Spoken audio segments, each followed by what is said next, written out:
እነዚህ ማፊያዎች ሙያ አይባልም እንጂ በሙያቸው ጥርሳቸው የነቀሉ ናቸው ስላችሁ ሊትራሊ ጥርሳቸው የነቀሉ ናቸው። የአባልነት መታወቂያ ካርድ ተሰጥቷችሁ ወይም ደግሞ ማመልከቻ አስገብታችሁ አይደለም የዚህ የማፊያ ቡድን አባል መሆን የምትችሉት። ልክ አንድ ምዕመን ወደ ቤተ መቅደስ ሲገባ ጫማውን አውልቆ እንደሚገባ ሁሉ ወደ እነዚህ የማፊያ ቡድኖች ስትቀላቀሉ ደግሞ ጥርሳችሁን መንቀል ወይም በቡጢ መደብደብ ይኖርባችኋል። ይህ ሪቹዋል ከሃይማኖታችን ጋር ማነጻጸር ስለፈለግኩኝ አይደለም፣ ነገር ግን ከባድ የሚያደርገው ነገር አለ።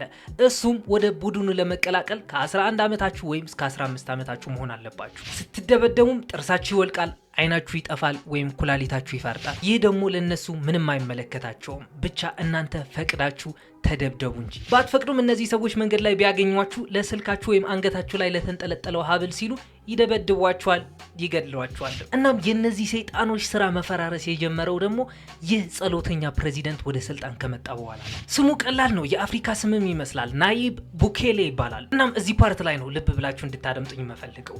ይህ ቪዲዮ ማየት ስትጀምሩ ሁሌም እንደምንለው ላይክ ብላችሁ መሆን አለበት። የቻናሌ ቤተሰብ ለመሆን ደግሞ ሰብስክራይብ የምትለዋን በተን ጠቅ አድርጋችሁ መሆን አለበት። እናም እስከ ቪዲዮ መጨረሻና ቪፒኤን አብርታችሁ የማታዩበት ምክንያት ምንድን ነው?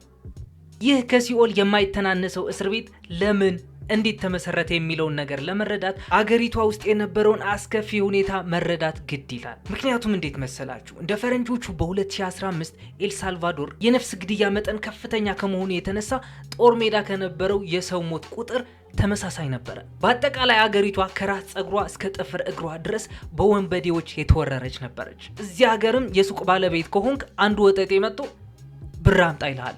ብሩ ለምንድን ነው ስትሏቸው ለጥበቃ ነው። እንዴ ለጥበቃማ ባለፈው ሳምንት አልከፈልኩም እንዴ? እሱ የባለፈው ሳምንት ነው፣ የአሁኑ ሳምንት አሁን ነው መክፈል ያለብህ ይለዋል። በአጠቃላይ ተማሪም ሁን የቀን ሰራተኛ፣ ባስ ሹፌርም ሁን ፓይለት ግዴታ ለነዚህ ወንበዴዎች ብር መክፈል አለበት። ምክንያቱም እንዳለ መንገዱን የሚቆጣጠሩት እነዚህ ሁለት ማፊያዎች ነበሩ። አንዱ ማራ ሳልቫትሩቻ ወይም ደግሞ ኤምኤስ 13 የሚባል ሲሆን ሁለተኛው ደግሞ ባሪዮ 18 ይባላል። የሚገርመው ነገር ደግሞ እነዚህ ሁለት ማፊያዎች ኤልሳልቫዶርን ብጥብጥ ያርጓት እንጂ ትውልዳቸው ኤልሳልቫዶር ውስጥ አልነበረም፣ ሎስ አንጀለስ ውስጥ ነበረ። ምክንያቱም እንዴት መሰላችሁ? በ1980ዎቹ እንደ ፈረንጆች ኤልሳልቫዶር የእርስ በእርስ ጦርነት እጅግ በጣም ክፉኛ ጎድቷት እንዳለ ወጣት ቲንኤጀርም ወደ አሜሪካ ይሰደድ ጀመረ። እነዚህ ስደተኞች ግን አሜሪካ ውስጥ እንደደረሱ የነበሩበት ግዛት በሌሎች ጋንግስተሮች የሚተዳደር ግዛት ነበረ። ስለዚህ እነዚህ ኤልሳልቫዶራውያን በአሜሪካ ጋንግስተሮች ይናቁ ነበረ፣ በጥፊ ይመቱ ነበረ፣ ቡሊ ይደረጉ ነበረ። ከዛም በዘለለ ይደረጉ ነበረ። ከዚህ በመነሳት ነበረ ጭቆና በቃን ብለው ኤልሳልቫዶራውያን በአሜሪካ ውስጥ የራሳቸው ጋንግ የመሰረቱት። እነዚህ ሰዎች ጋንግ ሲመሰርቱ ወደ ማፊያነት እንቀየራለን ብለው አላሰቡም ነበረ። ምክንያቱም ወንበዴነቱ ወደ ማንነት ስለተቀየረባቸው ነበረ። ይህ ማንነታቸው ደግሞ ወደ ስልጣን ተቀየረ። ይህ ስልጣናቸው ደግሞ ወደ ጭካኔ ተቀየረ። አንዱ ቡድንም በከፍተኛ አረመኔነቱ የሚታወቅ ኤምኤስ 13 ሆነ። ሌላኛው ደግሞ የነሱ ተቃናቃኝ ባሪዮ 18 ሆነ። ግን ስማቸው አመጣጡ ስናይ ደግሞ እጅግ በጣም የሚገርም ዲቴይል በውስጡ እናገኛለን። እስከዛው ግን ልብ ብላችሁ ማድመጥ እንዳረሱ። እናም ከዚህ በኋላ ነበረ የኤልሳልቫዶር ታሪክ ለዘላለም የሚቀይር ሁኔታ የተፈጠረው። ዩናይትድ ስቴትስ በእነዚህ ጋንግስተሮች አምርራ ወደ መጣችሁበት ብላ ዲፖርት አድርጋ ጠርዛ ይላከቻቸው። 100-200 የሚሆኑ ሰዎች አልነበረም የተጠረዙት። በዛን ሰዓት በ10 ሺዎች የሚቆጠሩ ነበሩ። ኤልሳልቫዶር በዛን ሰዓት በሎስ አንጀለስ የከረሩና የጠነከሩ ወንበዴዎች በጎዳናዎቿ መንቀሳቀስ ጀመሩ። በወቅቱ የነበረው መንግስት ደግሞ ከእርስ በርስ ጦርነት እያገገመ ነበረ። ስለዚህ ደካማ ነበረ። ስለዚህ ሁኔታውን ስናየው እሳት ላይ ቤንዚን ማርከፍከፍ ነበረ በዛን ሰዓት። እናም ለበርካታ 10 ዓመታት ኤልሳልቫዶራውያን በእነዚህ ወንበዴዎች መከራቸውን እያዩ ቆዩ። ይህም የሆነው ከተለመደው መስመር ወጣ ያለ ፕሬዚደንት እስኪመጣላቸው ድረስ ነበረ። እሱም ናይብ ቡኬሌ ነበረ። አያችሁ፣ ናይብ ቡኬሌ ስሙ ሲነሳ ደግሞ እጅግ በጣም ኢንስፓይሪንግ የሆነ ባክስቶሪ አለው። አያችሁ፣ ናይብ ቡኬሌ ደግሞ የኤልሳልቫዶር ፕሬዚደንት መሆን የቻለው ሰኔ 1 ቀን which is my birthday በ2019 ነበረ። ምርጫውን በ53.1 የድምጽ ብልጫ በማግኘት ነበር ያሸነፈው። ኤንድ ኦፍ ኮርስ በ2024 ደግሞ ሁለተኛው ዙር አሸንፈው አሁንም ስቲል የሀገሪቷ ፕሬዚደንት ነው። ናይብ ቡኬሌ ግን ኤልሳልቫዶር ያየቻቸው እንደነዛ 80 ፕሬዚደንቶች አይነት ፕሬዚደንት አልነበረም። እሱ 81ኛ ፕሬዚደንት ነው። ተራ የሆነ ሱፍ አይለብስላችሁም። ተራ የሆነ ንግግርም መድረክ ላይ ወጥቶ አይናገርም። ይልቁን በማህበራዊ ሚዲያ ማለት ደግሞ በትዊተር ኤክስ ከዜጎቹ ጋር ቀጥታ ይነጋገራል። አንዳንድ ጊዜ የመንግስትን ፖሊሲዎች ለጋዜጠኞች ከመናገሩ በፊት በትዊተር ገጹ ፖስት ይለዋል። ነገር ግን ናይብ ይህ ፐርሰናሊቲው ከዜሮ አልነበረም የመጣው። አባቱ አርማንዶ ቡኬሌ ካታን ይባላሉ። አባቱ እጅግ በጣም የተለያዩ ሃይማኖቶች ያጠኑ መንፈሳዊ የሆነ አስተሳሰብ ያላቸው አባት ነበሩ። ስለዚህ ናኢብ ሲያድግ ፍልስፍናና ሃይማኖት አንድ ላይ አጣምሮ በመያዝ ነበረ። እንደ ፕሬዚዳንትነቱም ናኢብ ሁል ጊዜ ስለ ጸሎት በፓርላማን በስብሰባም ይጠቅሳል። የሆነ ሰዓትም ፓርላማ ውስጥ ስለ ሀገር ደህንነት እየተመካከሩ ያለ እሱ ቁጭ ብሎ ጸሎቱን ሲያደርስ ታይቶ ነበረ። በኋላም ለጋዜጠኞቹ ሲናገር እግዚአብሔር ትዕግስቱን እንዲሰጠኝ እየለመንኩት ነበረ ብለዋቸዋል። እናም በ2022 እንደ ፈረንጆቹ ደግሞ የሰዎች የነፍስ ግድያ ቁጥር እጅግ በጣም ማሻቀብ ጀመረ። በዛን ሰዓት ናኢብ ቡኮሌ ያልታሰበውን እርምጃ ይወስዳል። ይህ እርምጃ አወዛጋቢ ይባል እንጂ ልክ እንደ ኮቪድ የነበረው ሎክዳውን አገሪቷን ዘጋጋት። ፖሊሶችና ወታደሮች በአገሪቱ ውስጥ የሚገኙ የወንበዴ ወይም የማፊያ አባል ነው ተብሎ የተገመተ ሰው ማሰር ጀመሩ። እምብየው አሻፈረኝ ያለ ሰው ደግሞ በቦታው አደረጉት። ነገር ግን የማፊያ አባላት ተብለው የተጠረጠሩ ሰዎች እንዴት ጥርጣሬ አይን ውስጥ መግባት ቻሉ?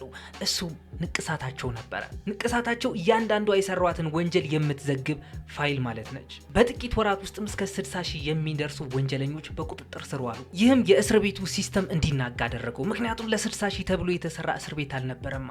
ነገር ግን ናኢብ ቡኮሌ ያልታሰበውን ነገር እዚህ ፓርት ላይ ነበረ ድሮፕ ያደረገባቸው። ታላቁ እስር ቤት ወይም ሜጋ ፕሪዝን የሚባለው ይህ እስር ቤት ደግሞ CECOT ይባላል። ዘ ቴሮሪዝም ኮንፋይንመንት ሴንተር ወይም ደግሞ የሽብርተኝነት ማቆያ ክፍል ነው የሚሆነው ትርጉሙ። ይህ እስር ቤት የተገነባው ደግሞ ከኤል ሳልቫዶር ዋና ከተማ የሆነችው ሳን ሳልቫዶር በ75 ኪሎ ሜትር ርቆ በሚገኝ ቦታ ነበረ። አይግረማችሁ፣ ከውጭ ሲታይ ይህ እስር ቤት የወታደር ግቢ ነው የሚመስለው። በጣም ግዙፍ የሆኑ ግንቦች ነው ያሉት፣ በኤሌክትሪክ የታጠሩ ናቸው። በየ50 ሜትሩ ደግሞ የሴኩሪቲ ታወርስ ወይም የጥበቃ ማማዎች ይገኛሉ። ይህ እንዳይገርማችሁ፣ ይህ ግቢ በአጠቃላይ እስከ 850 የሚደርሱ ሰርቬይለንስ ካሜራዎች ወይም የሴኩሪቲ ካሜራዎች ተገጥመውለታል። በመቶዎች የሚቆጠሩ ጠባቂዎችም አሉት።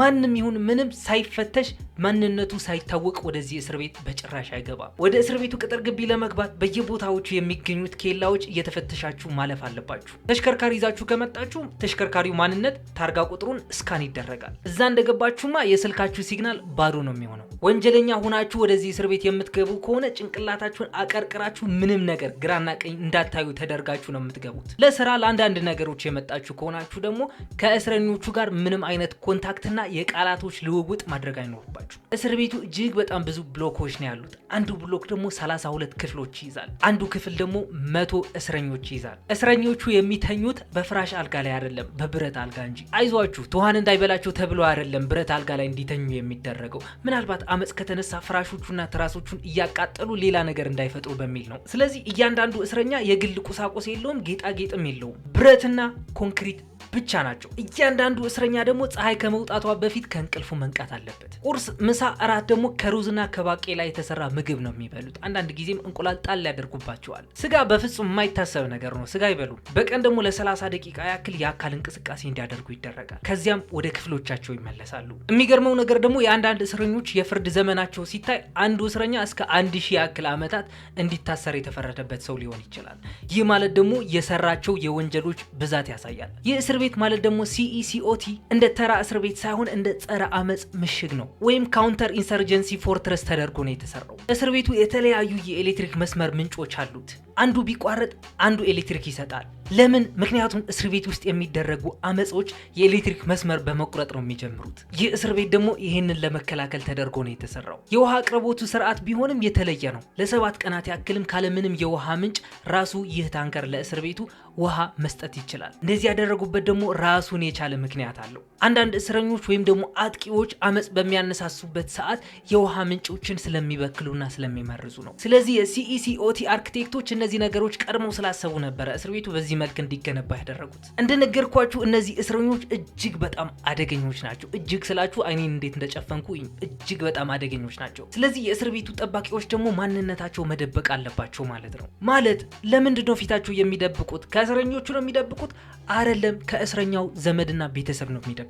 ምክንያቱም ቀደም ሲል እነዚህ እስረኞች የጠባቂዎቹን ዘመዶችና ቤተሰቦች ያስገድሉ ስለነበረ ነው። እጃቸው በጣም ረጅም ነው። እስር ቤቱ ውስጥም እጅግ በጣም የሚገርም ጂም ነው ያለው። እንደምታስቡት አይደለም፣ ለእስረኞቹ አይደለም፣ ለጠባቂዎቹ ነው። ከምንም በላይ የአካል ብቃታቸውን ማሻሻልና መንቀሳቀስ አለባቸው።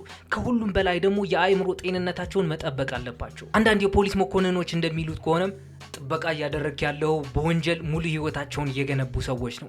ስለዚህ ለሰከንድ ያክል እንኳን ትኩረትህን ከተሰረቅ እነዚህ ሰዎች ያዩህና ያጠቁሃል ይላል። እነዚህ ማፊያዎች ግን ፊታቸው፣ አንገታቸው፣ እጃቸው በንቅሳት ያሸበረቁት ለጌጥ አይደለም። ይልቁንም የጭካኔ ድርጊታቸው መዝገቦች ናቸው። አንዱ የሸረሪት ድር የተነቀሰ ካያችሁ ትርጉሙ የሸረሪት ድር ማለት አይደለም። የሸረሪት ድር የተነቀሰ ማፊያ አያችሁ ማለት አዳዲስ አባላት ወደ ማፊያው ግሩፕ የሚመለምል ሰው ነው ማለት ነው። የእንባ ንቅሳት የተነቀሰ ማፊያስ እሱ ደግሞ የሰው ነፍስ እንዳጠፋ የሚያመላክት ነው። የእንባ ጠብታዎቹ 3 ከሆኑ ደግሞ የገደላቸው የሰዎች ቁጥር ብዛት አይታወቅም ማለት ነው። የጸሎት ምልክት ወይም ደግሞ እጅ እንደዚህ ብሎ የተነቀሰ ሰው ደግሞ የጸጸት ምልክት ነው። ይህ ህይወት ስለመረጠ እናቱን ተጸጽቶ ይቅርታ እየጠየቃት እንደሆነ የሚያሳይ ነው። ለምን ይጸጸታል? ጥሏቸው አይወጣም እንደምትሉ ከሆነ ጸጸት ያለው አንድ አማራጭ ብቻ ስለሆነ ነው። MS-13 እና ባሪዮ 18 ጥሎ መውጣት አይቻልም። ለዚህም ነው ባለስልጣናት የMS-13 እና የባሪዮ 18 ባህላቸውና ባህሪያቸው ለመረዳት አዳጋች ሆኖባቸው የነበረው። ምክንያቱም የሚነቀሱት ንቅሳት ዝም ብሎ ዝርክርክና ትርጉም የሌለው ሊመስላችሁ ይችላል።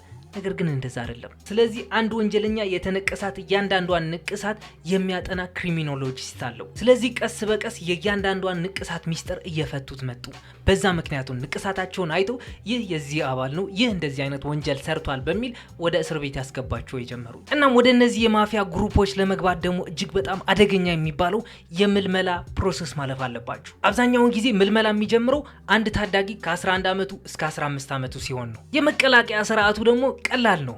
ድብደባ። ወደ MS-13 ከሆነ የምትቀላቀሉት ለተከታታይ 13 ሰከንዶች ካለምንም ማቋረጥ ካለምንም እረፍት ይደበድቧቸዋል። ባሪዮ 18 ደግሞ ለ18 ሰከንዳት ያክል በእርግጫ በቡጢ ከፍ ብድግ ፍርጥ እያደረጉ ይደበድቧቸዋል። 13 እና 18 ሰከንድ አጭር ሊመስል ይችላል፣ ነገር ግን በቦታው ያለ ሰው አመትም ሊመስለው ይችላል። ይህ ድብደባ ደግሞ የሚያገለግለው ለሁለት ዓላማዎች ነው። አንደኛው ታማኝነት ያረጋግጣል፣ ሁለተኛው ደግሞ አንድ መልእክት ያስተላልፋል። እሱም ስቃይ የባለቤትነት ዋጋ ነው የሚል። ይህንን ሪቹዋል ወይም ይህንን ፕሮሰስ አልፋችሁ ከተቀላቀላችሁ በኋላ ደግሞ የሚሏችሁን ነገር ማድረግ ይኖርባችኋል። ይህንን መንገድ ጠብቅ ስትባሉ ህግ ታከብራላችሁ። ይህንን እቃ አድርስ ስትባሉ ታደርሳላችሁ። እንደዚህ አይነት ወንጀል ፈጽም ስትባሉ የት ወዴት ምናምን ይልም መፈጸም ነው። መጀመሪያ ላይ አንድ ሰው እንድትጎዳ ሲነግሩ እጅግ በጣም ከባድ ሊሆንብህ ይችላል። ሁለተኛው ጊዜ ግን ትለምደዋለህ። ሶስተኛ ጊዜ ግን ምንም ስሜት በውስጥ አይኖርም። ይህ የስነ ልቦናዊ ለውጥ ነው እነዛ የኤልሳልቫዶር ወንበዴዎች ደመቀዝቃዛ እንዲሆኑ ያደረጋቸው። ሰፈራችሁ ብቻ አይደለም የሚቆጣጠሩት ማንነታችሁም ጭምር እንጂ። እናም ደስ የሚለው ነገር በ2019 ናይብ ቡኩሌ ወደ ስልጣን ከመጣ በኋላ ይህ የነፍስ ግድያዎች ማሽቆልቆል ጀመረ። እነዚህ ሰዎች ላይ ዘመቻ ከመክፈቱ በፊትም በጸሎት ነበረ ይህንን እቅዱን የጠነሰሰው። እናም ቀደም ሲል በMS-13 እና በባሪዮ 18 ቁጥጥር ስር የነበሩ ሰፈሮች አሁን ሰላማዊ ሰፈሮች ናቸው። ልጆች ወደ ውጪ ወጥተው መጫወት ጀምረዋል። የነዛ ወንበዴዎች መቃብር ቦታዎችም ድምጥ ማጣቸው እንዲጠፉ ተደረገ። እናም የቡኬሌ ደጋፊዎች ደግሞ ይህ ነገር ተአምር ነው፣ ከምናስበው በላይ ነው፣ እንደዚህ አይነት ነገር ይፈጠራል ብለን አናስብም ይላሉ። ለኔም ተአምር የሆነብኝ ነገር ቢኖር በዚህ ፍጥነት 8000 ሰብስክራይበር እገባለሁ ብዬ አላሰብኩም ነበር። ለቸሩ መድኃኔዓለም ምስጋና ይግባው። እናንተንም በጣም ነው ማመሰግናችሁ። እናም እስካሁን ድረስ የለፈለፉትን ነገር ከተመቻችሁ ኦፍኮርስ ይመቻችኋል። ቪዲዮውን ላይክ ማለት እንዳረሱ፣ ቻናሌንም ድጋሚ ሰብስክራይብ በማድረግ ይቻላል። ሁለተኛ ሰብስክራይብ ማድረግ ይቻላል። ሰብስክራይብ በማድረግ የቻናሌ ቤተሰብ ሆኑ። ቀጣይ ደግሞ ባበደ ስቶሪ እስክንገናኝ ድረስ ሰላማችሁን ያብዛልኝ። ይሜ